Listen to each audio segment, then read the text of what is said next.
지난 편에서 우리는 갑신정변의 불꽃이 단 사흘 만에 꺼지는 장면을 목격했습니다. 개화파의 꿈은 무너졌고 조선은 다시 깊은 어둠 속으로 가라앉는 듯했습니다. 그러나 역사는 멈추지 않는 법이었습니다. 도도히 흐르는 역사의 물결 앞에 어떤 실패도 종착점이 될 수 없었습니다. 위로부터의 개혁이 사흘 만에 무너지자 이번에는 아래로부터의 혁명이 그 씨앗을 조용히 키워가고 있었습니다. 1894년 전라도 땅 위에서 그 불꽃이 마침내 타올랐습니다. 동학농민혁명, 그리고 갑오 을미개혁의 이야기입니다. 19세기 후반 조선의 농촌은 말 그대로 무너지고 있었습니다. 삼정 전정, 군정, 황곡의 문란은 수십 년째 계속되었고 농민들의 삶은 해가 갈수록 피폐해져만 갔습니다. 전정은 토지세인데 관리들이 같은 땅을 2번 기록해 세금을 이중으로 걷는 일이 비일비재했습니다. 군정은 병역 대신 내는 군포인데 이미 죽은 사람에게도 갓난아이에게도 도망간 이웃의 목까지 강제로 걷어갔습니다. 황곡은 봄에 곡식을 빌려주고 가을에 이자와 함께 받는 제도였지만 관리들이 상한 곡식을 강제로 떠맡겨 폭리를 취하는 수단으로 전락해 있었습니다. 설상가상으로 개항 이후 쌀의 일본 유출이 급증하면서 국내 쌀값이 폭등했고 농민들의 생계는 더욱 벼랑 끝으로 내몰렸습니다. 농민들은 늘어나는 세금을 감당하기 위해 땅을 팔고 그래도 모자라면 소작농으로 전락하며 가진 것을 하나씩 잃어갔습니다. 그 모든 고통의 꼭대기에는 탐관오리들이 앉아 있었고 조선 팔도의 그 수는 끝이 없었습니다. 전라도 고부 군수 조병갑은 그 가운데서도 특히 악명이 높았습니다. 그는 농민들을 강제 동원해 만재보라는 저수지를 만들게 한 뒤 물 사용료라는 명목으로 수확물의 절반을 빼앗아갔습니다. 고부 농민들은 몇 차례나 관아에 진정서를 올렸습니다. 그러나 돌아온 것은 진정 주도자들에 대한 체포와 매질뿐이었습니다. 분노가 임계점을 넘어섰을 때 한 사람이 앞으로 나섰습니다. 전봉준이었습니다. 키는 150cm가 채 안 되었지만 그의 카리스마와 결기는 수만 명을 움직이기에 충분했습니다. 사람들은 그를 녹두장군이라 불렀습니다. 작지만 단단하고 강하다는 뜻이었습니다. 그의 아버지는 조병갑에게 항의하다 매를 맞아 죽었습니다. 전봉준에게 이것은 개인적 원한인 동시에 시대가 그에게 내린 소명이었습니다. 1893년 겨울, 전봉준은 고부 농민 20여 명과 함께 비밀 경문을 돌렸습니다. 이것이 바로 사발통문이었습니다. 주모자를 숨기기 위해 서명인의 이름을 그릇 둘레처럼 원형으로 적은 것으로 조선 민중의 지혜가 담긴 문서였습니다. 1894년 1월, 마침내 1000여 명의 농민이 고부 관아를 점령했습니다. 그들은 곡식 창고를 열어 빼앗긴 것을 되찾고 만재보 수문을 열어 물을 흘려보냈습니다. 이것이 훗날 동학농 민혁명의 시발점이 된 고부 밀란이었습니다. 조정은 안핵사 이용태를 보내 사태를 수습하려 했습니다. 그러나 이용태는 봉기 가담자들을 동학교도로 몰아닥치는 대로 잡아들이고 고문했습니다. 이것은 기름에 불을 붓는 격이었습니다. 분노는 전라도 전체로 번져 나갔습니다. 1894년 3월, 전봉준은 전라도 무장에서 봉기를 정식으로 선언했습니다. 무장포 고문에는 이렇게 쓰여 있었습니다. 타막한 관리의 머리를 베고 횡포한 부호들을 혁파하여 보구간민을 이룩하겠다. 봉기고는 눈덩이처럼 불어났습니다. 정읍, 고창, 흥덕 등 전라도 각지의 농민들이 합류했습니다. 농민군의 무기는 소총이 아니었습니다. 죽창과 농기구, 돌멩이와 화승총이 전부였습니다. 그럼에도 4월, 황토현 전투에서 농민군은 정부 관군을 크게 물리쳤습니다. 이 승리의 소식은 들불처럼 퍼졌고 장성 정읍, 흥덕 고창이 차례로 농민군의 손에 들어왔습니다. 1894년 4월 27일, 마침내 전라도 가명이 있는 전주성이 농민군의 손에 들어왔습니다. 전주성 함락 소식의 한양이 발칵 뒤집혔습니다. 고종 조정은 스스로 농민군을 진압할 능력이 없다고 판단하고 청나라의 파병을 요청하는 치명적인 결정을 내렸습니다. 청군 2,500명이 아산만에 상륙했습니다. 그러자 일본은 텐진 조약을 빌미로 재빠르게 군대를 파견했습니다. 외국 군대가 조선 땅에 들어오자 전봉주는 즉각 협상 테이블에 나섰습니다. 외세를 몰아들인 책임이 이 봉기에 있다는 오명을 싣기 위해 그는 조정의 요구를 들어줄 준비가 되어 있었습니다. 1894년 5월 8일 전주화약이 체결되었습니다. 농민군은 12개조 패정개혁안을 제시하고 잦은 해산에 응했습니다. 패정개혁안의 핵심은 탐관오리 처벌, 노비제 폐지, 토지 균등 분배, 그리고 외세 배격이었습니다.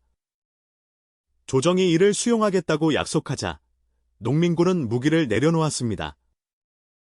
그러나 청나라와 일본의 군대는 조선 땅을 떠나지 않았습니다. 두 나라는 조선을 사이에 두고 충돌일보 직전에 있었습니다. 화약 이후 전봉주는 전라도 53개 고을에 집강소를 설치했습니다. 집강소는 이 혁명이 남긴 가장 독특하고 놀라운 유산 가운데 하나입니다. 농민군이 직접 운영하는 일종의 지방자치 행정기구였습니다. 오늘날로 치면 농민자치정부에 가까웠습니다. 집강소는 탐관오리를 몰아내고 빼앗긴 재산을 되돌려주고 억울하게 갇힌 죄인들을 풀어주었습니다. 조선 역사 500년을 통틀어 민초들이 처음으로 스스로 지역사회를 다스려본 경험이었습니다. 집강소가 새 질서를 만들어 가던 그 여름, 일본은 조선에서 전쟁을 준비하고 있었습니다. 1894년 7월 23일 새벽, 일본군은 경복궁을 기습 점령했습니다. 고종은 사실상 인질이 되었고 일본의 지원을 받는 친일 내각이 들어섰습니다. 7월 25일, 풍도 해전을 시작으로 청일전쟁이 터졌습니다. 조선 땅에서 조선의 운명을 두고 두 제국이 전쟁을 벌이고 있었습니다. 전쟁이 진행되면서 일본의 승세가 점점 분명해졌습니다. 전봉주는 직감했습니다. 이 전쟁이 끝나면 일본이 조선을 집어삼킬 것이라고. 10월, 전봉준의 남적과 손병희가 이끄는 북접이 마침내 연합했습니다. 이것은 동학 역사에서 처음 있는 일이었습니다. 논산에 집결한 농민군은 10만 명을 훌쩍 넘었다고 당시 기록들은 전합니다. 목표는 한양 진격과 외세 축출이었습니다. 농민군은 공주를 향해 진격을 시작했습니다. 그러나 공주로 통하는 길목, 우금치에서 농민군은 넘을 수 없는 벽을 만났습니다. 1894년 11월, 우금치 고개에서 역사의 비극이 펼쳐졌습니다. 산 위에는 일본군의 무라타 소총과 기관포가 기다리고 있었습니다.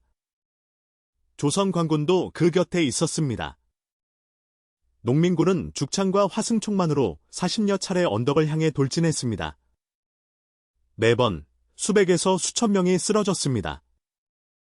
죽창은 소총 앞에 무력했습니다. 우금치의 흙은 농민들의 피로 붉게 물들었습니다. 우금치에서 무너진 농민군은 전라도로 흩어졌습니다.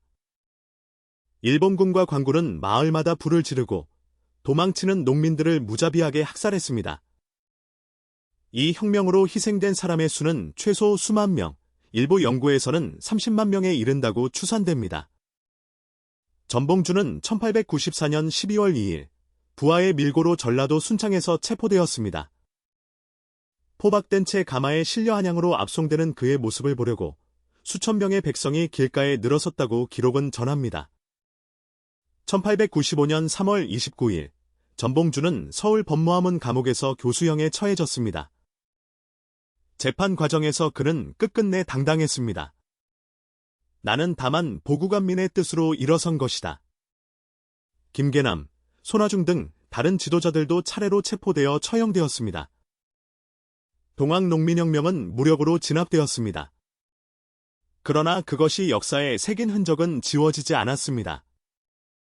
농민들의 외침 토지개혁, 신분 철폐, 외세 배격은 이후 100년의 한국 현대사에 깊고 긴 그림자를 드리웠습니다. 농민군이 총칼에 쓰러지는 동안 일본의 후원을 받은 김홍집 내각은 조선을 뜯어고치기 시작했습니다. 1894년 7월부터 시작된 가보개혁입니다.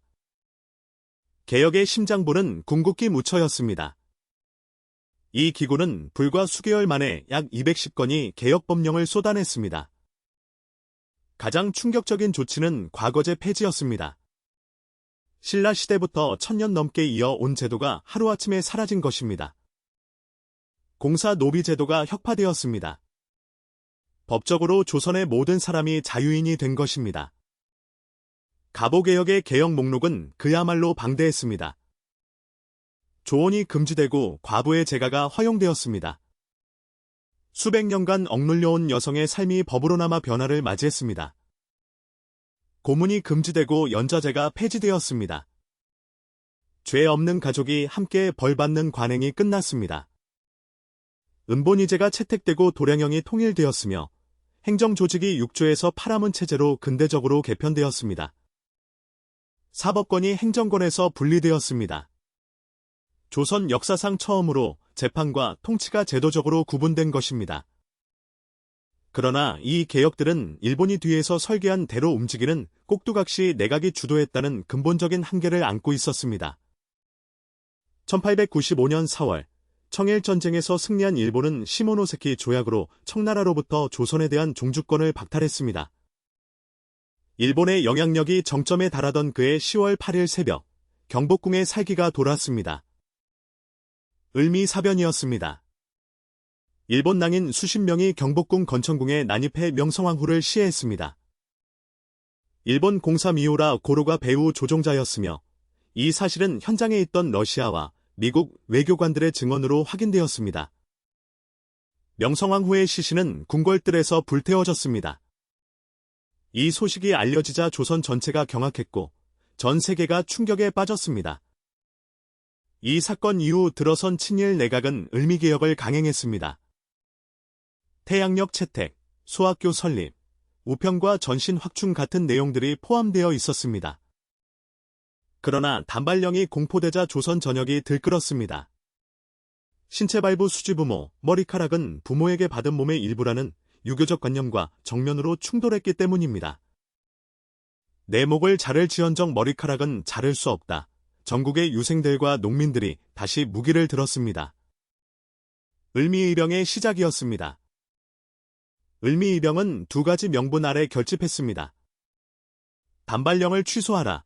그리고 왕비를 죽인 원수를 갚겠다는 것이었습니다. 1896년 2월 11일, 고종은 칠러파 신하들의 도움으로 러시아 공사관으로 피신했습니다. 아관 파천이었습니다. 이로써 가보 을미개혁은 약 2년 만에 막을 내렸습니다. 개혁의 일부는 원점으로 돌아갔지만 신분제의 법적 폐지와 과거제의 종말은 이미 돌이킬 수 없는 역사가 되어 있었습니다. 다음 편에서는 러시아 공사관에서 1년을 보낸 고종이 경운궁으로 돌아와 대한제국을 선포하고 스스로 황제의 자리에 오르는 이야기를 전합니다.